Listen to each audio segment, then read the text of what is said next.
This Sunday. Every Sunday. Side by side at the microphone, from the green light to the speed trap, Chris Switzer and Ray Garino calls them as they sees them, and you better believe them. Here! Relevant news, biased opinions, and outright bullshit regarding every aspect of automotive culture. Gasp at mechanical trickery never before revealed over FCC-regulated airwaves. Thrill to the explosive tension as Chris and Ray cuss each other down the track and barrel roll across the finish line, laughing at certain disaster as they shake hands with the devil. All that and much more this Sunday at high noon on the Motormouth Radio Hour. Call in and speak live with the Wizards of Speed and live feed, Chris Switzer and Ray Garino. Bring the whole family. Kids under 12 get in free. Every Sunday at noon on WHPC. Take the Long Island Expressway to the Meadowbrook Parkway and look for the sign saying no parking on the expressway and no express service on the parkway. Go right on Highway 24 to Garden City. $2 all-day parking includes pit pass. Sunday!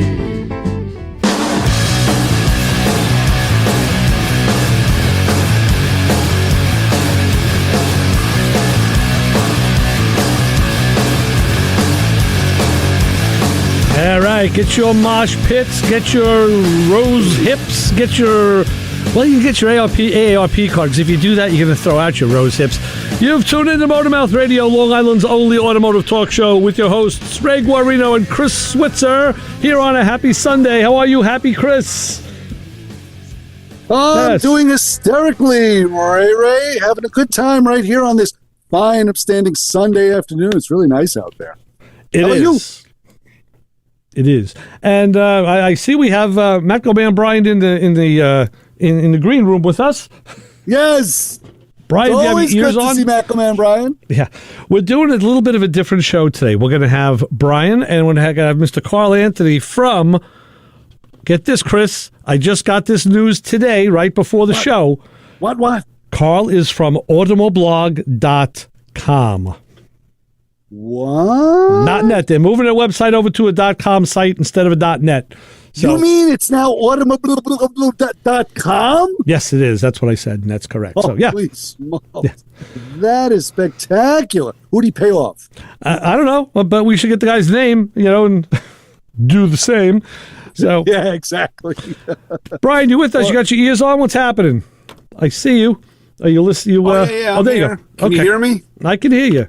Oh, I'm ready to go. All right. I got my bullet points.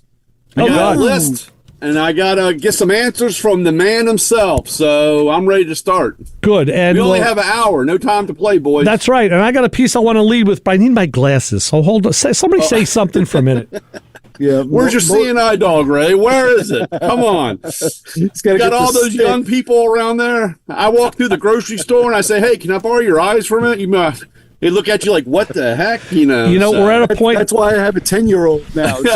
We're at a point. My girls stopped going to the grocery store because I had them read everything to me. I don't know about you guys, but we're at that point now where I could be anywhere, in a shop, anywhere, and a fellow be trying to do something and be like squinting. I'm like, "Hey, you need a pair of these?" He's like, "Oh yeah," and they always work. They always work for everybody. Yeah, everybody's glasses work. Carry spares. Yeah. I do. I got them everywhere. So listen, I want to do a little piece, Brian. I want to front end this before you and Carl came in, so we didn't take away from you guys. But we always talk about charging these EV cars. That's what our topic is going to be today, the EVs. And the problem is, in the city, in any city, you can't really facilitate charging because there's so many damn cars and you have sidewalks. Well, New York just came out with this fast EV. There's a bid in for this stuff. It looks like it's a poll. Let me read this. I'll tell you all about it here. Okay.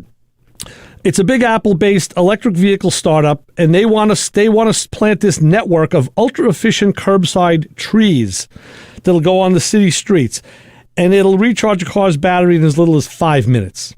They claim. Yeah, they claim. I don't believe that for a minute. Well, it's Google-backed Gravity Inc. They developed the fast charging technology already, and it's in use at its flagship station at a parking garage on West 42nd Street. So they're doing it. They're using it already. They call these things deep trees. DEAP stands for distributed energy across points. Very cute. Right. So the constraint is that they have to deliver a charge at a speed that's shorter than the dwell time with batteries, you talk about, we're talking about points on Thursday night in dwell time. And I think I maybe pissed off Paul a little because I knew what dwell time was and he didn't. But we're not talking about that now. They talk about the dwell time in the battery. And so if you can only be there for 30 minutes, let's say, then that car has to be charged in less than 30 minutes. That's an easy equation. Right. The charging cables can provide 200 miles of range in 13 minutes for its 200 kilowatt mode and 5 minutes for the 500 kilowatt mode. That's pretty stiff. And now, let me just real fast, just 1 second, Ray. Just want to jump in. So we're talking about something that looks like a tree that's sitting on a sidewalk that's got cables hanging from it. It just looks like a pole. Yeah. Well, the thing about it is that arm articulates. It's like a gas pump. When you pull the gas hose, right, that'll articulate and it'll go into the car. And they say at the end that one of the things they worked on was, what if somebody forgets and they just pull away? That thing will release and automatically go back into position without any breakage or sparks flying. So they kind of thought of that. This pole can only tend to one car at a time. Right now, yes. Okay. Well, unfortunately, like I said, it made the news here, and I sent you the article to add on to this. Now that people are cutting the cables and taking them to get them recycled, right? They're taking the copper out of them, and because of the copper content and how big the wires are, that thing is there. But I also I was envisioning a fake tree, like Chris said. They might do that. Our good buddy Coach Isaac out in Arizona, they have fake.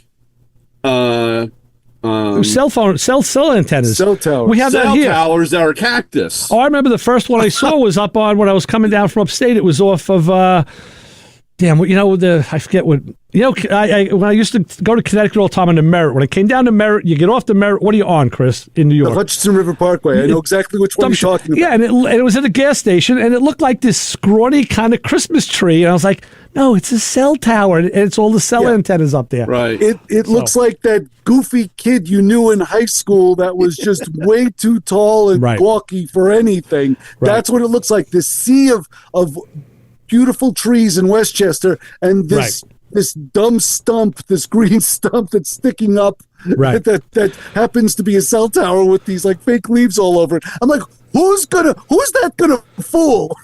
Yeah, it was nicer than just metal. But I think the gist of this article is that this charge time, and they're talking about levels, and they're talking about this technology is faster than so-called level 2 charge time, which can only give you 20 miles of range an hour. So they've actually amped this up. And what do they say? That's according to their website. Well, they said that the long-term goal is to build a network larger than Tesla's current supercharger network. Okay, no surprise there. And the New York City Department of Transportation did not respond to a request, probably because the guys said, if I got to give you a comment, I want overtime, and they wouldn't give it to them. So, right? So the takeaway from this in their article is curbside charging stations for electric vehicles are still a burgeoning concept in New York City, and I'm sure others.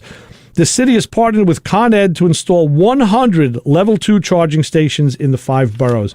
So that's kind of the newest and the greatest with as far as charging is concerned.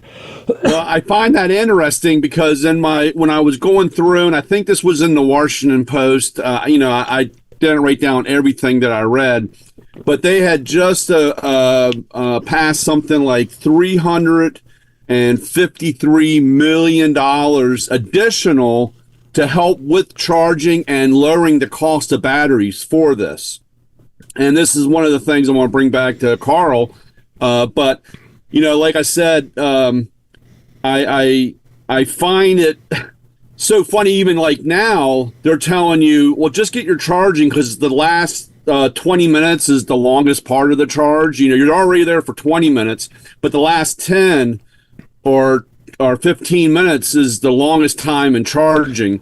But you'll be okay, but you have to share. So take this much and go on to the next place, and hopefully you can find a place that somebody hasn't stolen the cable or is working. That plays into that dwell time. That's exactly what that is. It's funny now that we're supposed to sacrifice or we had to learn to share, and we all have a hard time doing that today. So I can't imagine somebody saying, "Oh, I've used enough. Here, you can take it now." No, yeah, right. I find this. I never thought I'd find all this fascinating, but when you start reading, and hopefully everybody will listen and stay tuned, because I'm amazed. Unfortunately, as long as our government's throwing the big three money, they're going to take it and do whatever they're going to do. But you're finding people now backing off on this EV stuff, and I want to know when's the explosion happening where they're going to say that's enough. I want to tell you a little something about people sharing. A friend of mine recently asked me. He's cleaning out his parents' place. And he says, I got a couple sets of brand new jumper cables that I can't see throwing out. Does anybody need them? I'm like, well, people don't really jump cars like they used to. I said, but you know what? I'll take them. So, Brian, here you are doing a major clean out. I told my wife about it, and she wants to know how come I'm not. And how come you're going to pick up junk today when Brian's throwing stuff out? And I said, because he has 2 sets of brand new jumper cables. And I'm taking them, and what I've done is I've used that wire to make grounds in the car with, because it's like double O welding wire, but it's fine strand. I was like, that stuff is great for making grounds. So Brian's thrown away. I'm still breaking it in. And I see we have our other guest in the studio. He made it in, Mr. Carl Anthony. Traffic wasn't too bad over the bridge, huh? Yeah, no, not at all. As in the bridge from, down the hallway to my office here, where I could connect via Zoom. Exactly. So, yes. So there was limited traffic in the hallway, thank goodness. Nice. Hey, listen, your wife could be there with a laundry basket and a cup of coffee, and now that's like hazardous crossing, Or my cat is, Sure. Running down like a Lamborghini, like a furry Lamborghini down the hallway, Right. And so, but made it. Good to see you, fellas, and glad to be back. Always a pleasure, Carl. And I did make the announcement that now you're a .com site, not a .net. We are a .com site. Yeah, automoblog.com. Okay. Yeah. And that was funny because in the beginning, I always wanted to say .com. I had to train myself to say .net. Now, I'm going to blow it again because... But yeah, I'll back up. Are you keeping the .net, Carl, or are you just you .com and .net? So we can't screw up now. Basically it. Yeah, basically it. When we started the site in 2006, .net was a thing. There were a lot of .net sites back then, and we just never changed over. But then we just kind of figured with our web development team, why not? We own the domain. We always own the domain.com. Mm-hmm. Right. It's a lot of web development work to switch over like that, but we finally did. And then if you go to automoblog.net, it just redirects to automoblog.com. Very good. That's smart. Okay, good. Yeah. That is super smart. No, it's true. But when you talk about electric vehicles, Ray, and you brought up a really, really good point, and this is something I've always said, it is one of the major stumbling blocks is how do you charge a vehicle in a big city?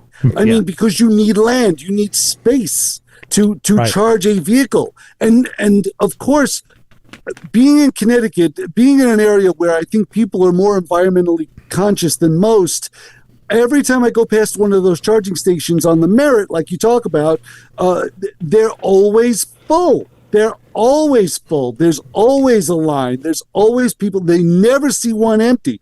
There's always someone there. And I'm thinking to myself, this is a problem because with 400,000 electric cars being sold per year in the last couple of years, they have to charge somewhere, and it always takes an average of either 20 to 40 minutes to get that thing charged so you can get to the next charging station to charge a car. And I'm thinking there's something very wrong with this, nobody is speaking up about it. And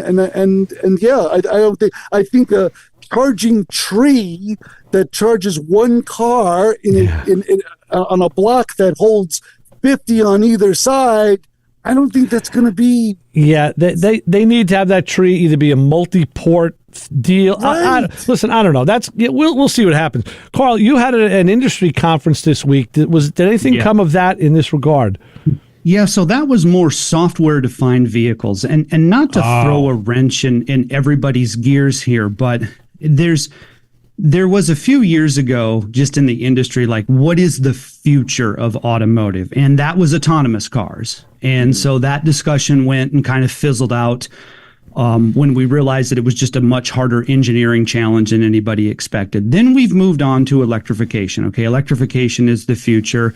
And that really is in the automotive industry. It's all moving towards electrification. But there's the software-defined car. And in my view, the software-defined car is what the real revolution is, because if you took it in sort of orders of magnitude, you're like, okay, let's start with an autonomous car. Like, that's the car way far in the future. It drives itself. The steering wheel retracts. The pedals retract. What is that car most likely to be? That car is most likely to be an electric vehicle. And that electric vehicle, what is that most likely to be? That is most likely to be a software-defined vehicle. And when we say software-defined vehicles, we just simply mean that the experience inside the vehicle is determined by the software that manufacturer implements. So Ray, Chris, and probably all of the motor mouth radio army, we would define a vehicle by engine and by horsepower and by torque and by those types of specs. Or if we have a convertible, dropping the top and having the wind come through our hair, because we grew up in an era where software wasn't in the vehicle. It was like, well, do you want a tape deck?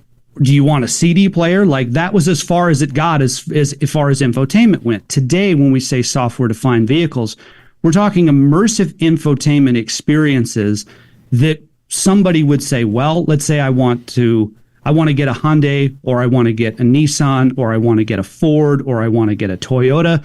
That customer is just as apt to buy based on the software infotainment experience in the vehicle, the features that are offered by the infotainment system, as they are any other part.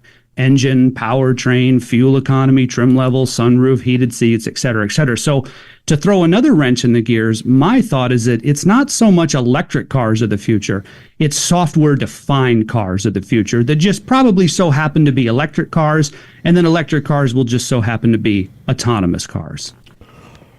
Yeah, I just read an article about that today where they were saying that China is looking to make another push. I forget what the names of the companies were, but they're trying to get in, and it was all based on the software, the software-defined cars, and that's how they were going to get come in with a cheaper price from the get-go, and then of course sell you like they do now. Then and I kind of have a problem with that. Like, I buy a car. Okay, you may say, well, that's great. I want FM radio, but I don't want AM, so I'll check that box. And I want I want a cup holder for Brian's Mega Coffee, but I don't want heated seats. And it's like Brian, it's like the scanner that Matco sells, kind of the pay-as-you-go deal. Right. And then you can add things on. It's all in there. It's all wired. I just want to see, how long it's going to take the hacks to figure out, how to get around it. There's a ton of controversy on this topic. So last November, Reuters Automotive USA 2023, huge conference that Reuters does every year. They do one in Europe. They do one for North America. The North America one's coming back to Detroit here in November. But I was a moderator on the automotive tech stage. And so I was able to watch in and sit in all the discussions as I would introduce the next panel. And what I found is that the automotive industry is trying to figure out, well, what do we charge for? What can we charge for? What should we charge for? And do we reach a point where consumers are just going to get subscription fatigue? Because if you look at our lives, we're prompted to subscribe to everything. So there's a certain percentage of the population that says, when I'm in my car, that's my safe space. I drive home from work, I relax, I go out on a Sunday afternoon drive. Does that person really want to be prompted with a subscription every single time? And then cars are already expensive enough as it is. So Chris, Ray, MatcoMan, Brian, if I say to you guys, yeah, I'm an OEM, I'm an automaker, here, get my vehicle, but I'm going to limit some of the features and I'm going to put them behind a paywall. Chris, Ray, Brian, you guys might say, hey, wait a second. I'm already paying a high amount. This comes with the cost of the car. This comes with the cost of the vehicle. What do you mean that I have to pay to unlock XYZ features? That should be included. That's part of the car. So that's the controversy. You said that we're already trained in that, because back in the 80s, I had an analog cable box. I knew the Playboy channel was on there somewhere, but damn, I couldn't get at it until my buddy who knew how to hack these things showed me what pots to turn, and guess what? I'm watching at night now, So that's what I'm saying. I'm waiting to see, like, we know guys who break walls down. Right. Not personally. Brian does, but we don't. On Motorbound.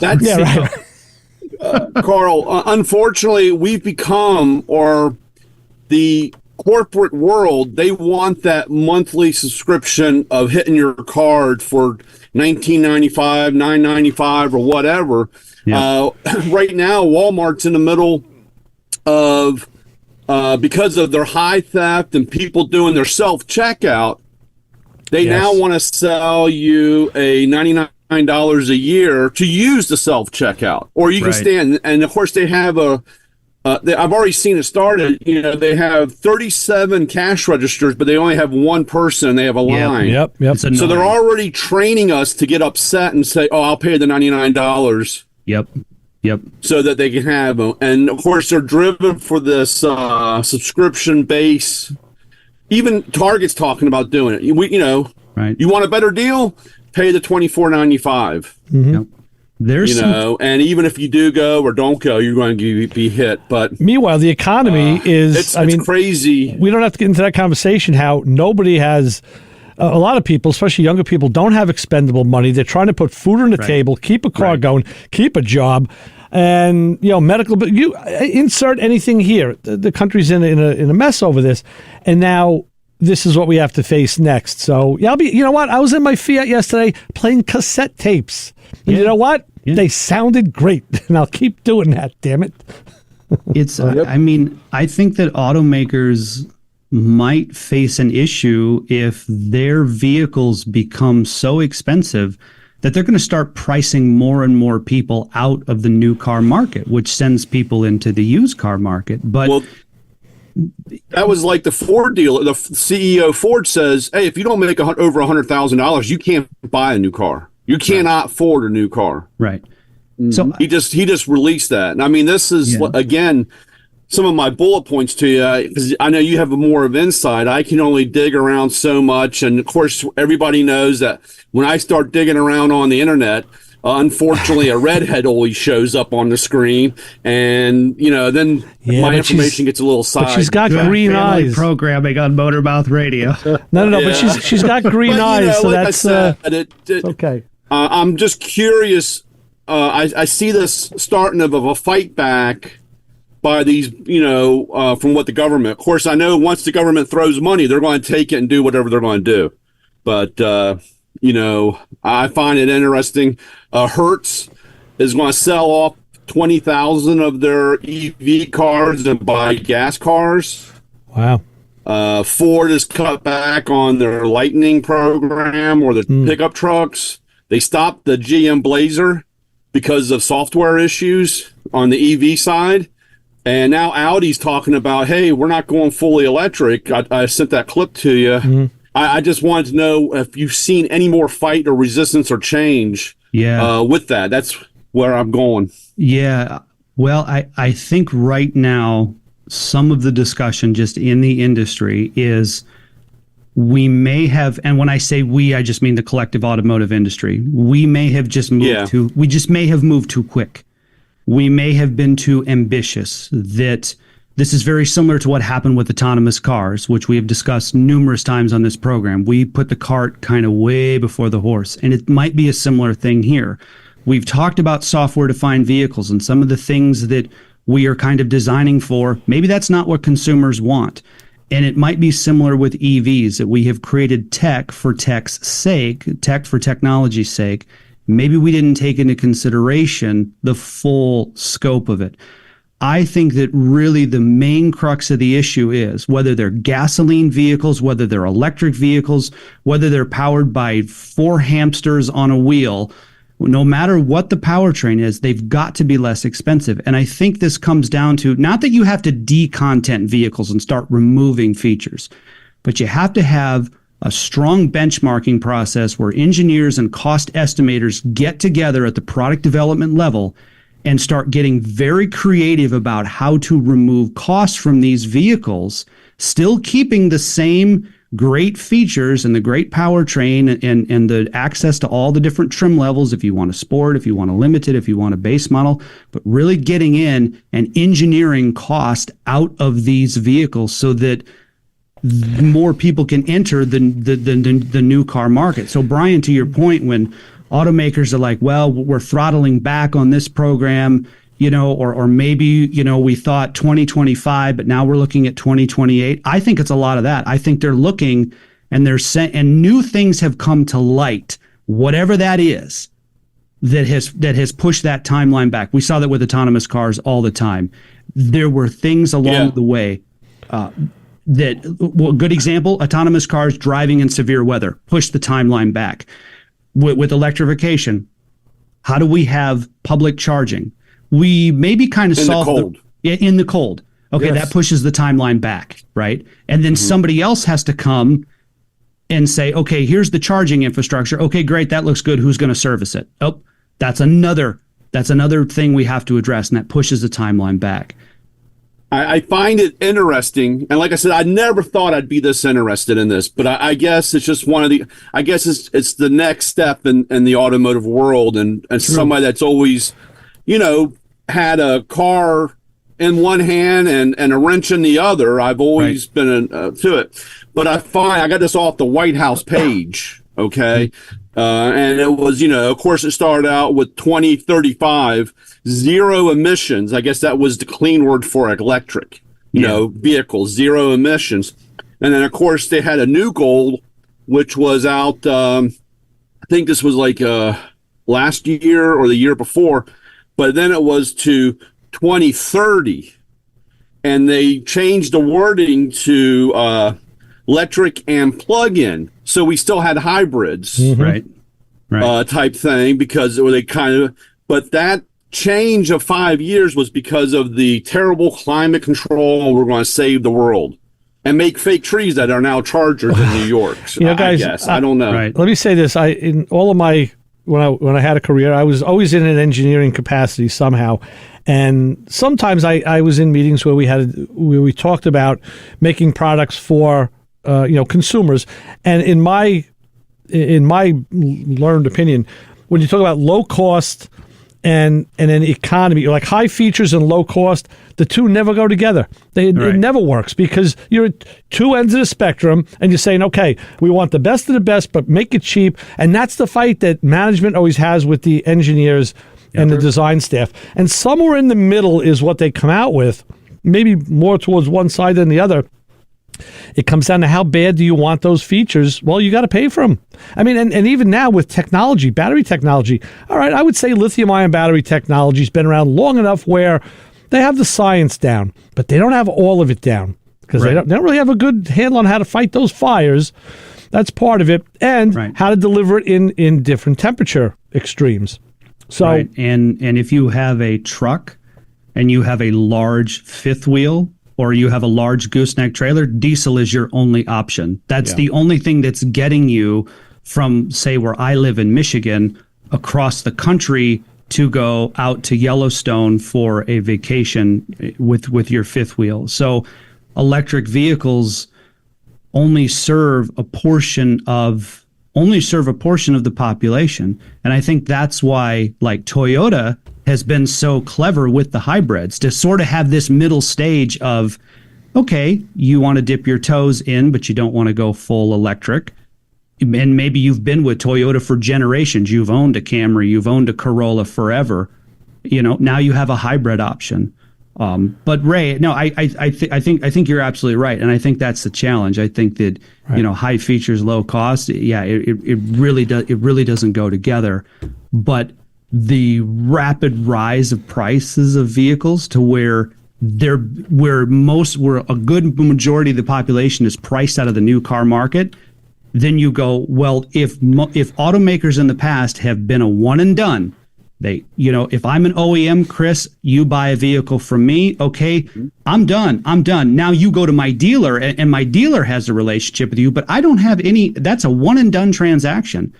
So if a significant portion of the market is now priced out of a new car, the people that are in the market for new cars, you have to be able to take revenue from them somehow. And I think that's where the software defined thing comes. So it's like, okay, Chris, I've got you. Ray and Brian, you might be priced out of the market of the vehicles that I'm offering, but Chris, you can afford it. But now I got to try to get you with some software defined, some subscription features to make up for the fact that Ray and Brian are out of the market. I agree. I totally think that's understand where it's that. coming from. Yeah, and it sounds like you're doing the same plan as a cell phone for your vehicle. Right. Because if there are features on your cell phone that you do not pay for, you simply get those shut off. You still have your cell phone. Right. But if you want to get heated seats on your electric vehicle and you have to pay a subscription for that, they just simply shut it off if you don't pay. Cable TV and now streaming services. That's what they do. I've been had my wife on the phone with the company complaining, and then it's like, hey, it's back. They push the right button. And Brian, you know that with the scanners. And to take this just one step further real quick, Chris, you're like, okay, Carl, you're the automaker. I love Anthony Motors. I'm a loyal customer of Anthony Motors. I'll buy your new EV. But hey, I gotta take a trip to New York. I want to see my friends. I want to see my family. I can charge at home and locally I know where to charge, but where do I go in New York? And I'm like, well, I don't really know. So I try to get in with a consortium of other automakers to help develop a charging network.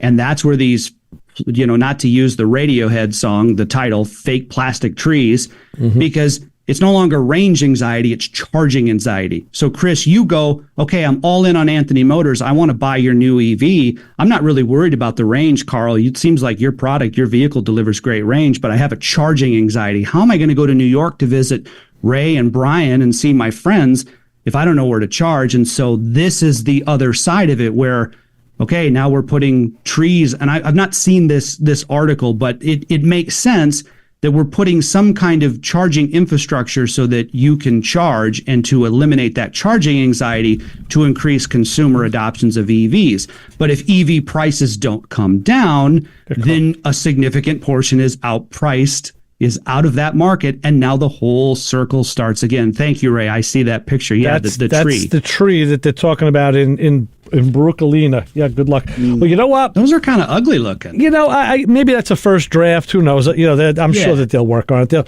They'll make them graffiti. Put graffiti on them before they're done. Yeah, Carl, it won't be the first ugly thing in Brooklyn, and it certainly won't be the last. No. I think you still know a few ugly things in Brooklyn. That's so anyway. Listen, guys, we got to take a quick break. It's the bottom of the hour. I have to tell you, hey, today our weather is absolutely beautiful here in New York. It's cloudy early, maybe cloudy again, with some sunshine expected late. A stray afternoon thunderstorm, maybe. It depends where you are. High of 78. It's nice. It's actually almost a little touch humid. Cloudy this evening with a few showers. Of course, this weather is powered by Pantano's Gourmet with locations in Hewlett and Uniondale. And I should say that a show on this station that they like you to check out. We would too. The WHPC app wants to give you some PDQ chicken. Now, I've had that chicken, and it is damn good. Download the app and click the Win Stuff button to enter to win a PDQ Beach Prize Pack, including a $25 gift card to PDQ, which means people dedicated to quality, with locations in Westbury and Farmingdale. So download the free app and good luck. Do we have any good luck with the honor group of the hour, Chris, or are we... of course we do, Ray. Let's hear it. Show we're with? This isn't an obscure gardening show. This is Motormouth Radio, and at the bottom of the hour, we do the Motormouth Radio Honor Group of the Hour. We honor a bunch of people that do strange things with their vehicles. And this week, for Memorial Day weekend, if you had to go on a routine errand and took your classic car or hot rod to do it, did the wife have to send you out for salad dressing and a bag of apples and maybe a little barbecue sauce? And instead of dreading the trip, you decide to take advantage of that classic car languishing in the garage? Did seeing your muscle car in the supermarket parking lot surrounded by nondescript silver housewife-owned SUVs or electric cars, perhaps, and it made you just simply smile? Did you load cases of wine and beer in the trunk of your hot rod and feel this rush of self-accomplishment? Did you lay mature saplings in the back of your convertible in front of the Home Depot Garden Center because the wife wanted to do some gardening this weekend? Well, if you employed your classic car, muscle car, or hot rod to perform mundane errands, getting prepared for the Memorial Day weekend, then you were part of the Motor Mouth Radio Honor Group of the Hour this weekend. I picked up a bike from a friend last week, and I told you I shoved it in the trunk of the GTO to bring it home, and then I was going to bring it to a bike shop a few towns away, and I strapped it to the back of the Fiat. So, yes, I use all my cars as trucks. I don't care. They're all there for that. Okay, so we'll take this quick break. We'll be back, Carl. We have a little Carl-inspired outro for this, outro for this bit, and we'll be back. We'll make it a quick break this time, because we have a lot more to talk about EVs with Chris Switzer, Ray Guarino, Carl Anthony, and MatcoMan Brian here on 90.3 WHPC. Hang for a second.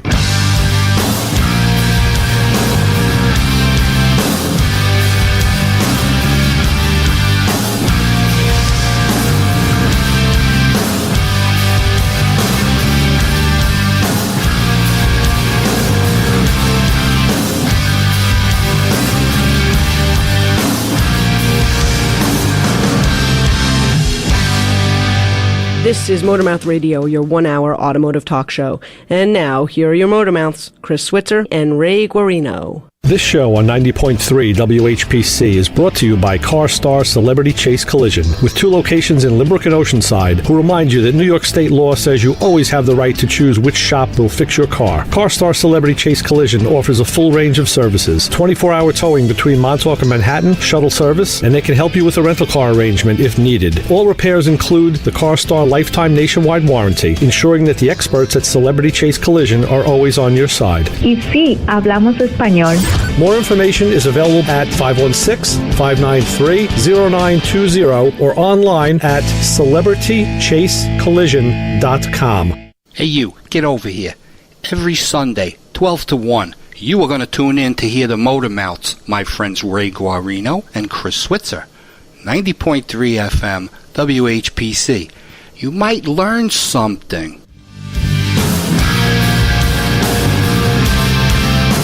I think our good friend Chassis John is right. Today, if you listen, you just might learn something, because we have enough of a brain trust here to actually put that through. So, Brian, the point that you made before that I wanted to get back to, which I think is kind of in this day and age hilarious, how people are now already figuring out how to steal the copper wire from the charging stations. I mean, it's not bad if they took gutters off of houses and plumbing out of houses. You know, this stuff is new, and they're ripping it off already. You think that the municipalities will do something like they did with catalytic converters? I mean, here in New York, I talked to guys in shops. They can't even sell the catalytic converters legit anymore, because guys won't take them, even though it's legit. You're absolutely right, Ray. Catalytic converters around here. I have a scrap metal guy coming. From Thursday's show, if anybody listen, I'm in the process of cleaning out, getting rid of stuff. I got a dumpster out front and everything, and I got my metal pile. And the guy even told me, I got a guy coming in June. He says, I'm not taking any catalytic converters. Right. He says they've made it so ridiculous and so hard now, it's not even worth the money to do, to sell or to trade in. So what they did is they backwards engineered it and said, okay, we'll shut it down for everybody. I wonder if they're going to do something like that with, wire. I mean, kind of wire is everywhere. But yeah. But I just find, of course, I love the article here. It was, and of course, they used the word Tesla charging stations. And of course, it wasn't against Tesla for the charging stations. They made it real clear that people were coming in, cutting the wires, and selling the cable. Now, I don't know if they're going to make it where the manufacturer now comes with your charging cable. I think it's kind of funny that you buy a car and now they're going to charge you for a cable. Right. It's like getting soup with no spoon. Right. I just, again, I find this all really fascinating, and I guess the greed out of it to a point. But yeah, I don't know what they're going to do about trying to keep people from taking the cables now. Interesting point. I want to mention before I forget that people can call us today and talk with these guys, 516-572-7440. Or this show is being recorded for YouTube, so you can go to our YouTube channel, Motormouth Video, later on tonight, and you can watch this and soak it all in. And if you do, if you go visit us on Motormouth Radio on Facebook or _Motormouth Radio on Instagram, do me a favor. I told people I'd never say this, but now I have to say, like it, throw a comment up there. Just say, hey, this is great. It really helps move the algorithm along. Oz has stalled. So it's nice that people like it. Just, a 2-word comment. I guess that's, you know what? And you say the word and the phone rings. So let's do this. Is that any 2 words, Ray? I'll take any two words. So let's go to the phones any and the 2 fun. words you want to comment. That works. We'll say, hi, Cole. You're on with the Motor Mouths. Hello, Ray, Chris, and Brian. Hey, Brian, and we have Carl Anthony from Automoblog. Carl Anthony. Good afternoon, guys. I'd also like to do a shout-out to all our veterans, those who gave it all and have served. Thank them for that, because tomorrow is their day. You got Amen to Very that. true. I got a question for you guys. What are your thoughts? We keep going software, hardware. There's been software in cars since we went to electronic radios. Sure. All the chips in them are programmed with software. The Voyager that got launched 50 years ago had software in it. It had an issue, and they were able to update it. It's still software. It's on a chip somewhere in the thing, but hardware is something physical that you can see. Right. Mm-hmm. Software is anywhere on a chip, hard drive, USB drive inside. Well, I mean, that's a good point. And in Detroit, in the industry, there would be a number of people who would bring up that exact same point. Hey, we've been using electronics in cars for a long time. Maybe software-defined vehicles is just a marketing term.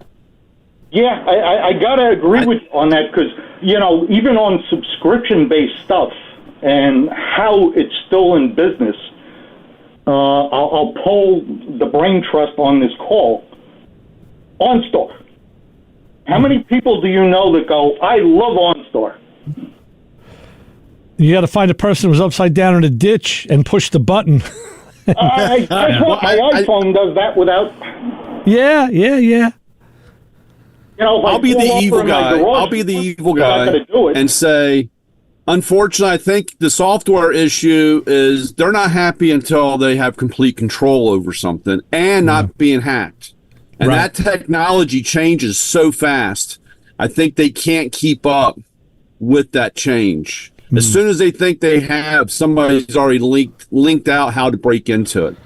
Sure. Well, jailbreaking phones. Way many more hackers than there are software engineers. John, let me explain to these fellas. They don't know you like I know you. John is one of the original software guys who could get into stuff and make things happen magically that nobody else could do. And I'm going back to all the college systems, which is how I got hired there. I'm going back to the 80s. I mean, he was the guy. They gave me a card when I started that said, this is the guy you call. Hopefully he'll like you because then he'll come back. And today we still have yes, he did. He came back. So yeah, John understands this stuff 110%. And look at it this way: we all have a car with an engine computer, an ECU. That parameter is locked down. We can't change any of those parameters. You can if you can get into the system, and that's how. For years they've had that with controllers. Sometimes they go in line. Sometimes used to change the chip in the on the computer. But for the most part, that computer it's said and done. You get what you get. Now, maybe you'd like it tweaked a little differently. That doesn't matter. You can't get that. You have what they gave you. And like Brian said, they have complete control over it. Right. Yes and no, because Brian will tell you can go in and tweak many things through some of the newer scanners. Not everything. No. Well, the aftermarket, like I said, the aftermarket responded with first it was onboard, chips. Then it was, dongles that went in between in the cable, and then it was complete computers that you would change. And it got a little harder through the years, but it certainly is still happening. One of the guys at the shop has a Mustang, and he had to fail his car inspection so he can get an extra 10 days to put the stock program back in it, and he had to drive it through like 2 tanks of gas. He was on E85. He had to go back to regular gas, drive it for like 2 tankfuls of gas so that the program would set, that he could go a drive cycle, get his inspection, and then change it all again. So all the sensors had a... It's still going on. It still goes on. See, that's what I kind of like about the aftermarket stuff, like the Holly system I put in my car. I have control over it. I can go in there and change those parameters. It's dangerous if you don't know what you're doing, and that's why I really haven't screwed too deeply with it, you know.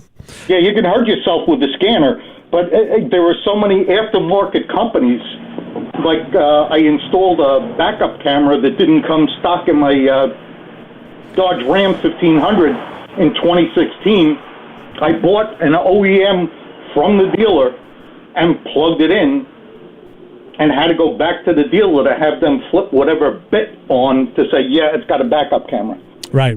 And they were aftermarket, it was a plug that you could put on to the ODB2 port, and it had a procedure, and it did pretty much the same thing as opposed to going to the dealer. Right. So the aftermarket is figuring it out as fast as the manufacturers are putting the speed bumps in place. So now, Carl, let me ask you a question. Yes. I know we talk about aftermarket in that regard where high performance is concerned. We always talk about that. But now, does that somehow tie into the right to repair law?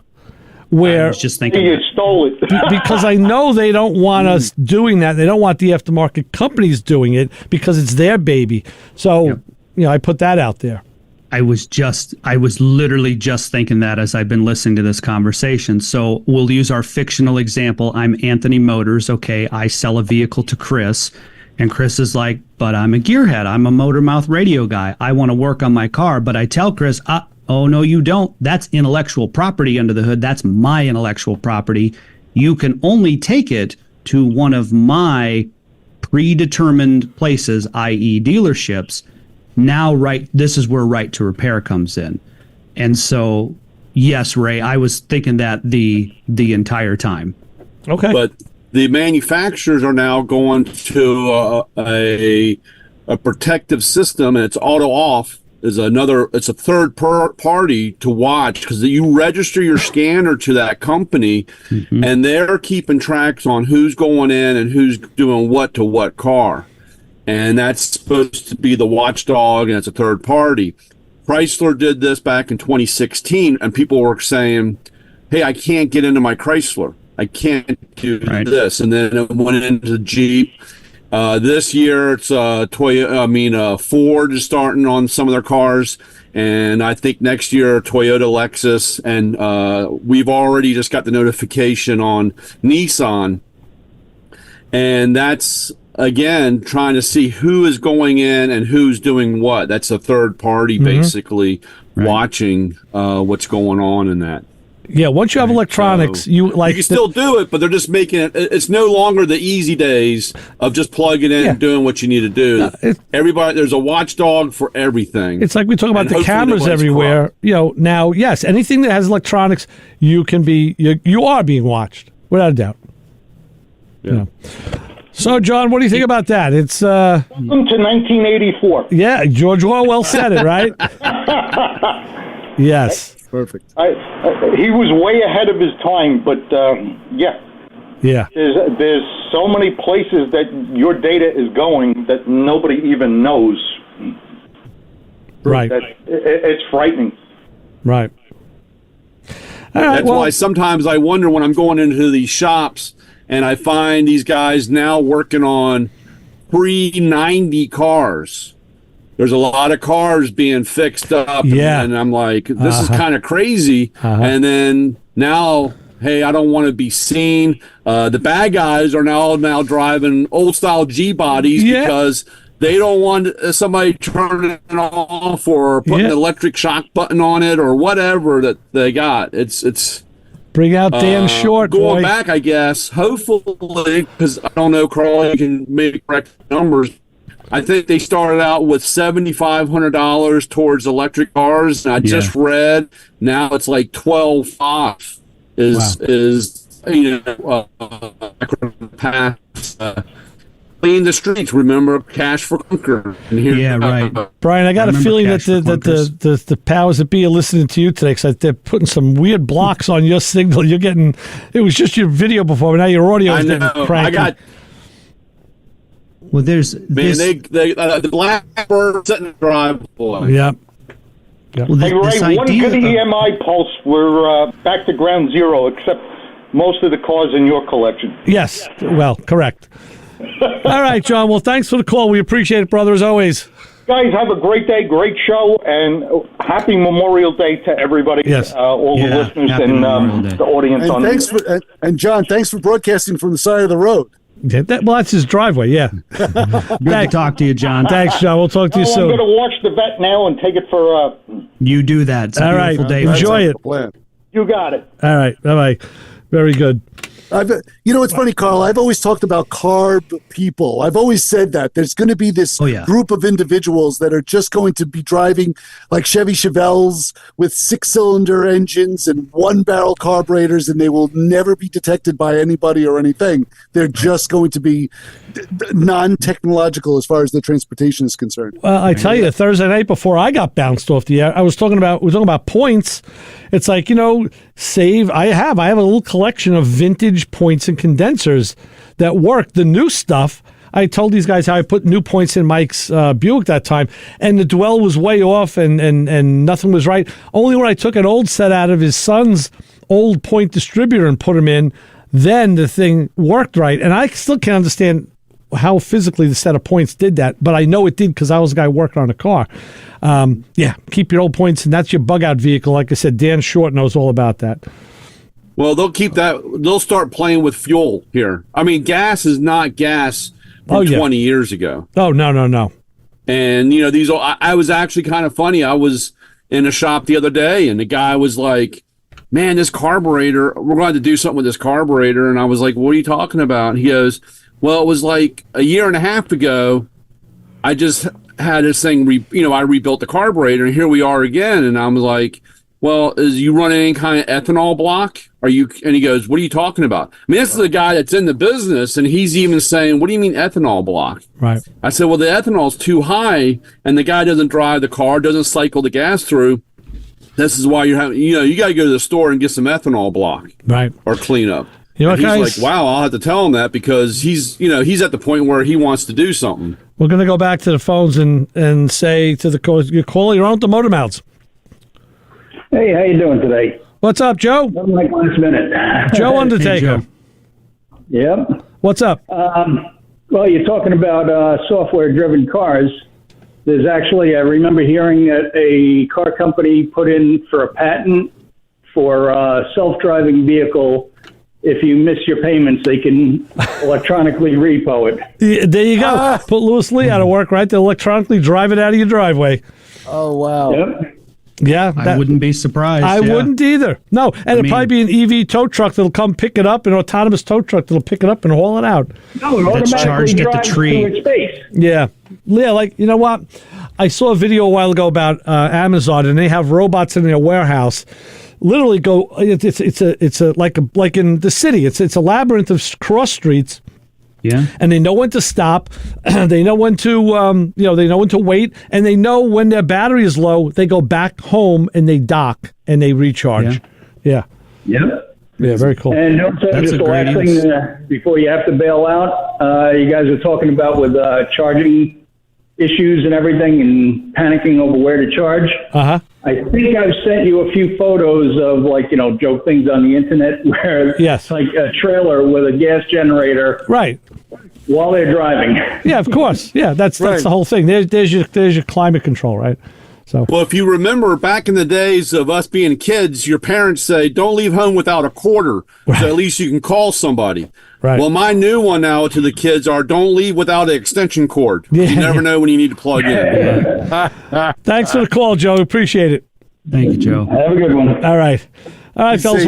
We're getting toward the end run here. We got to talk about final comments so we don't run too late. So I don't know. What do we think? I've got not so much a final comment, but a final compliment. and I think this is important because I love this show and I've been so honored to be part of it for the last 9 years. But I mentioned that I was at that event, that software-defined vehicles event at the beginning of the month, and I was moderating a panel. And as part of the moderator, there was a person that read my bio to introduce me as moderator of the panel. And in my bio, it says that I'm a regular contributor to Motormouth Radio. And so after the panel was done, somebody came up to me and we were talking. He was not from Detroit. He was just in town on other business, but had come to this event. And he said, is WHPC a Detroit station? I said, no. So I explained Nassau Community College and the whole thing. And he said, well, when is it on? I said, you can listen on Sundays. And I said, and I took my phone out and I pulled up the Spotify playlist, the Motormouth Spotify playlist. And I said, here's what you need to do. I said, if you want to immerse yourself in this show, and I went back to April, and I said, here's Road Trippin' Rodents. Here's Ford Cobra Jet 428. That was the episode title, with the Molly Hatchet music. Right. The Serpentine Belt episode, and the MatcoMan Mustangs and More episode. Yeah. I said, those 4 episodes, I said, totally encapsulate what Motormouth Radio is all about. So I'm explaining this to him as I'm showing him Spotify on my phone. And I said, in the Cobra 428 episode, the Cobra Jet 428 with the Molly Hatchet music, I said, Ron, the pizza guy, who will drive anywhere for the perfect pizza pie. He calls, he's got a project car, it's a 69 Fairlane. I said, these are the types of callers that regularly call on Motormouth. These guys know cars 6 ways from Sunday. This is what they do. And I say, Chris and Ray as hosts, this is what these guys do. I said, if you really want to get into this show, start with those 4 episodes. And then, and MatcoMan Brian, I got to pay you a compliment. Listening to you during the benefit shows, the fundraising shows, when you're talking, Brian, about the importance of mentorship and passing on car knowledge to the next generation, I was listening to that show and I was like, this is a side of Brian I've never seen before, and it was awesome. So I said all this to this. Yeah, I said all this to this gentleman that had come up to me at that event. It was at the beginning of May, the night of May 8th, and he was asking about Motormouth Radio, and he said, "Oh yeah, is that a thing in Detroit?" And I said, "No." I said, "But it's out in Long Island." And I said, "These guys, they know cars." But yeah, Brian, tremendous compliment to you. When you're talking about knowledge sharing like that, man, I was listening, I was driving, I thought, this is a wonderful side of Brian I've never seen before. And this is why I love this show so much. And the fact that you guys are even wanting me to come into your universe is a high compliment to me. Paul, we respect and thank you so much because you have a class act in Automoblog.net or .com. It is a fantastic website filled with fantastic knowledge. So we take that as a compliment. Yes. Yeah. Not to get all warm and fuzzy, but I give everybody a bear hug. I appreciate my passion of being down and dirty with the car and tools. I love it. I appreciate the compliment.